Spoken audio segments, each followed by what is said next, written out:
Aurora memang tampaknya dekat dari bumi, tapi sebenarnya fenomena ini terjadi pada lapisan ionosfer atau sekitar 100 km dari permukaan bumi. Lantas bagaimana aurora itu bisa terbentuk?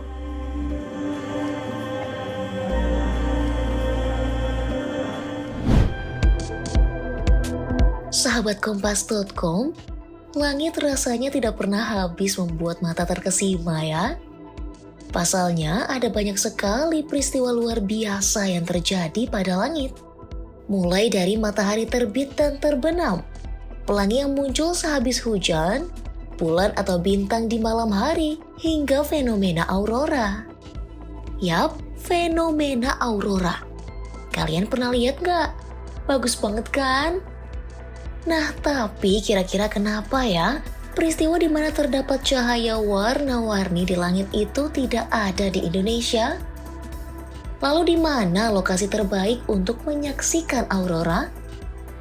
Untuk menjawab hal itu, langsung aja kita bahas.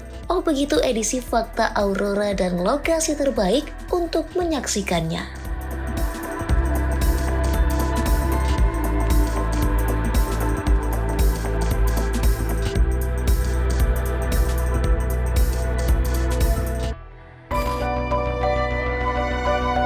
Sebelum bahas itu, kita perlu tahu dulu, apa sih itu aurora? Singkatnya, aurora itu adalah fenomena alam yang menghasilkan pancaran cahaya yang menyala-nyala di langit malam. Aurora memang tampaknya dekat dari bumi, tapi sebenarnya fenomena ini terjadi pada lapisan ionosfer atau sekitar 100 km dari permukaan bumi. Lantas bagaimana aurora itu bisa terbentuk?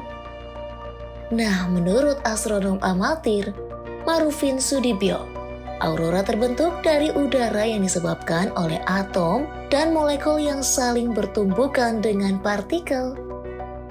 Nah, partikel ini memiliki muatan khususnya elektron dan proton yang bersumber dari dalam matahari.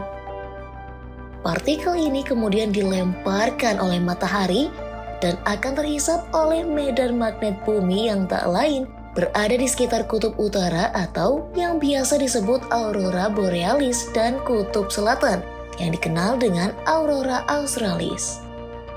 Hal inilah yang membuat aurora hanya nampak di dua wilayah bagian bumi itu dan enggak terlihat dari Indonesia. Ngomong-ngomong soal aurora, kalian tentunya tahu kan? Kalau ada beragam kombinasi warna yang dimiliki cahaya kutub itu. Tapi ternyata warna-warna tersebut tidak terbentuk secara otomatis, melainkan dipengaruhi oleh beberapa faktor nih.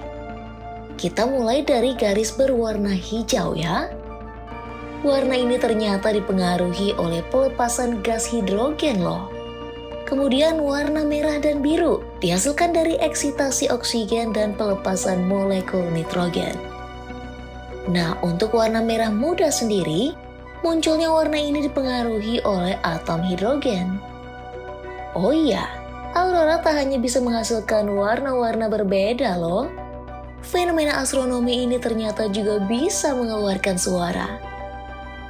Menurut peneliti Badan Riset dan Inovasi Nasional atau BRIN, Andi Pangerang, suara yang dihasilkan aurora termasuk jenis infrasonik atau memiliki frekuensi di bawah 20 Hz.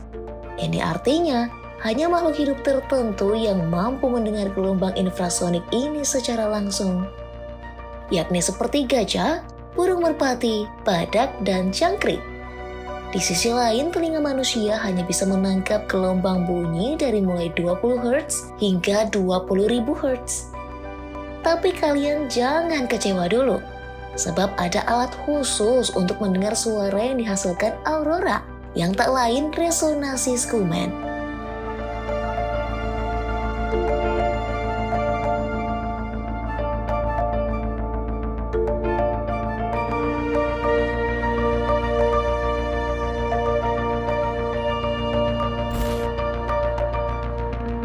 Gimana? Udah semakin terbayangkan gimana indahnya fenomena aurora itu?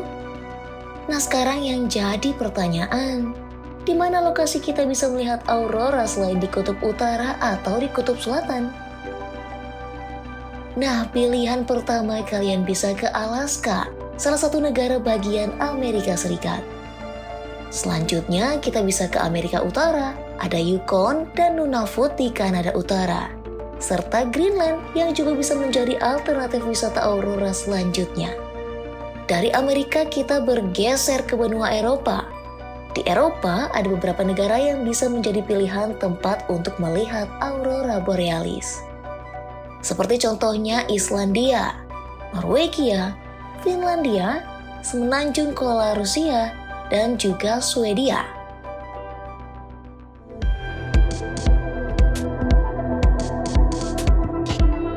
Nah, itu dia ulasan soal fenomena aurora hingga lokasi terbaik untuk menyaksikannya. Sekian dulu video kali ini. Simak informasi menarik lainnya hanya di Oh Begitu Kompas.com, Journey Melihat Dunia.